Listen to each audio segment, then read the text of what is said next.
ગુજરાતના મુખ્યમંત્રી ભૂપેન્દ્ર પટેલ દ્વારા મહત્વપૂર્ણ નિર્ણય લેવામાં આવ્યો છે। હાલ આ મહત્વના સમાચાર સામે આવ્યા છે। ઔદ્યોગિક વિસ્તારોમાં માર્ગોનું અપગ્રેડેશન થશે।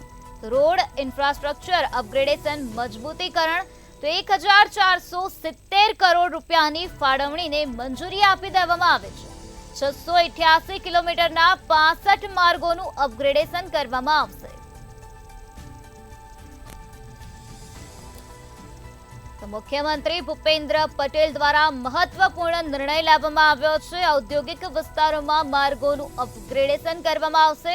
1470 કરોડ રૂપિયાની ફાળવણી કરવામાં આવી છે। 1470 કરોડ રૂપિયાની ફાળવણીને મંજૂરી આપી દેવામાં આવી તો 688 કિલોમીટરના 65 માર્ગોનું અપગ્રેડેશન કરવામાં આવશે। રોડ ઇન્ફ્રાસ્ટ્રક્ચર અપગ્રેડેશન મજબૂતીકરણ